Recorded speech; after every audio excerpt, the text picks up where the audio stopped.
So my love affair with poppies began in a little village in Italy near Vaglioli. It's about an hour away from Siena, and I was teaching a workshop there. And we had never seen poppies. Students, we're from the Southeast, and we just don't have them here.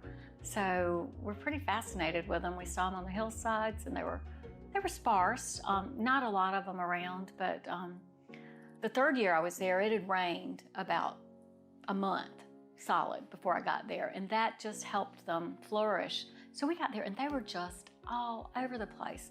They covered entire hillsides, and we were just enthralled with them. And the love affair that had started a few years ago really flourished at that point, because I got the shots and the scenery and the experience of seeing all that and being able to bring it home and translate it into what's become a series of original poppy paintings over the last 10 years.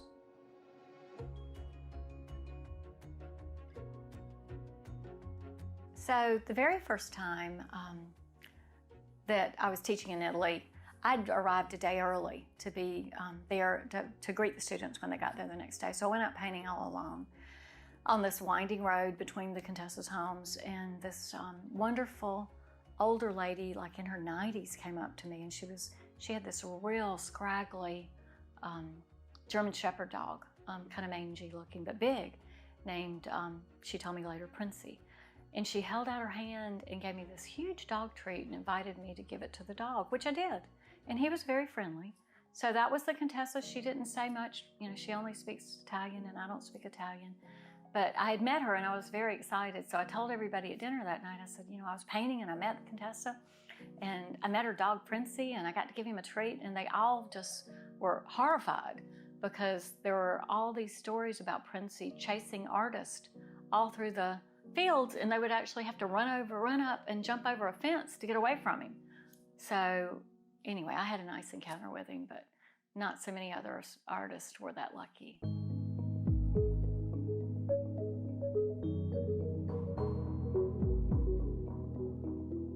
And at first, I painted them very realistically, sitting there in them in the field with my hat on, sitting on the ground and painting them to learn about them.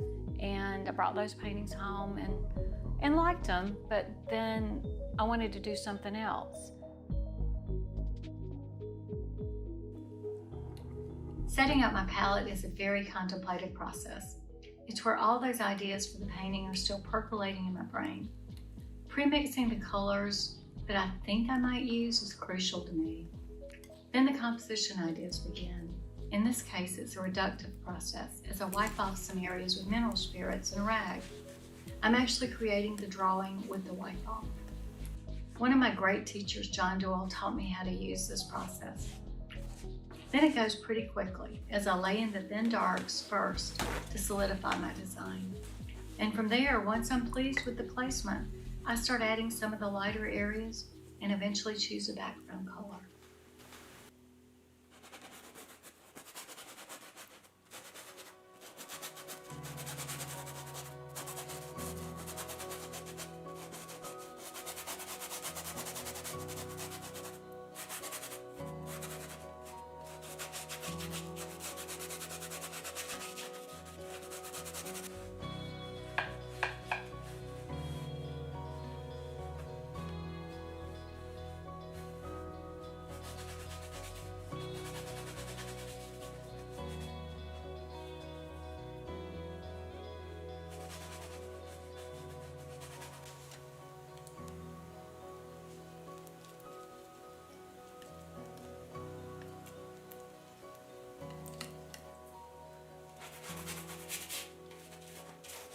It's been fun over the years watching people walk by a poppy painting and then be drawn to it and stand there and study it and wonder about it.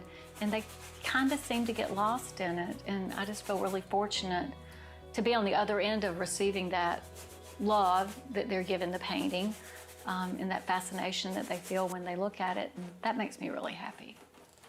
The collectors have said when they get them home and they hang them, they're really happy with them. And that's just a delight to any artist, that somebody purchases or gets a piece of yours and they enjoy it in their home and they're enjoying looking at it. I mean, they'll tell me years and years later that they're still enjoying it.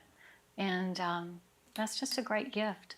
You know, it's wonderful to get to paint them, and it's even more wonderful to share them and to know that they make somebody happy when they're having a glass of wine at night or breakfast with that painting in the morning. Because, you know, when you buy a painting, you live with it and you see it every day, and they look different in different lighting at different times of the day.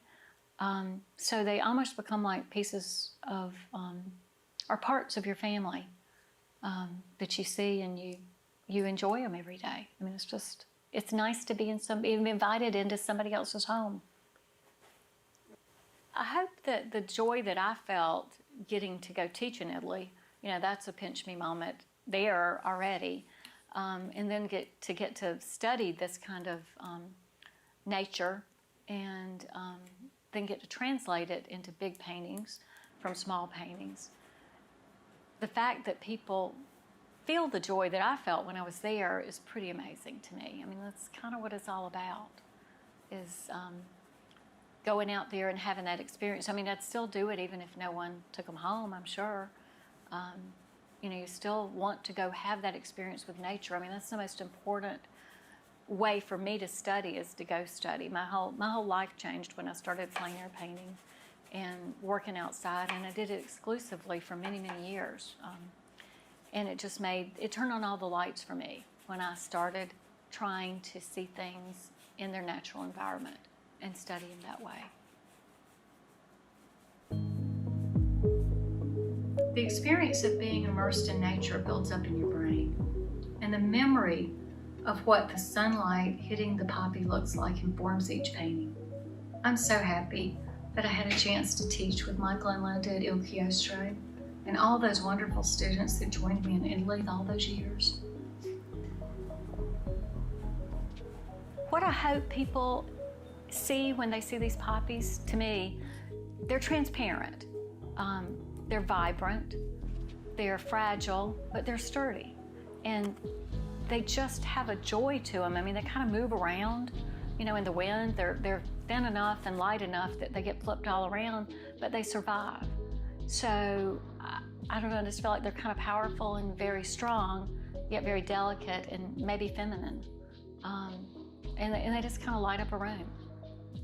You know, the poppy color is like no other. It's vibrant, it's just strong, it's striking. It's not neon, but it's one step before neon. So it really gets your eye. I mean, if you're gonna look across the landscape, it's gonna catch your eye before anything else.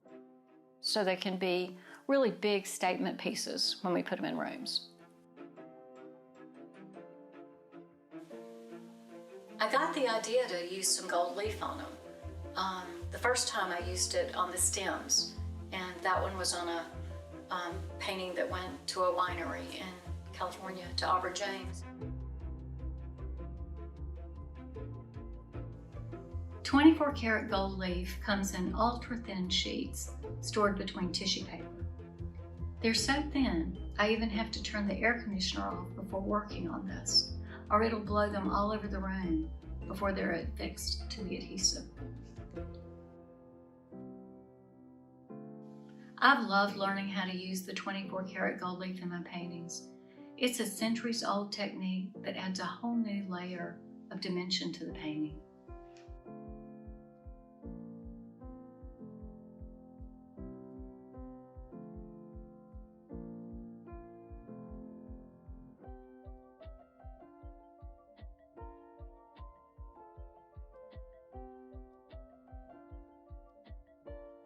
I think the poppies have been a help when I've been painting other subjects, that I was able to be freer and looser and to build some confidence with them.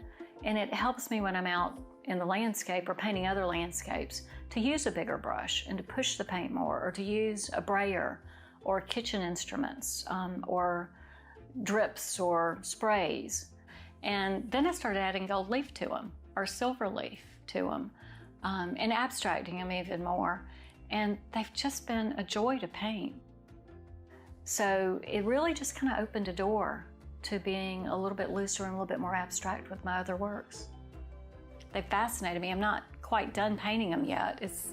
It started a long time ago, and I know sometimes artists kind of get tired of painting a subject, and then you're done.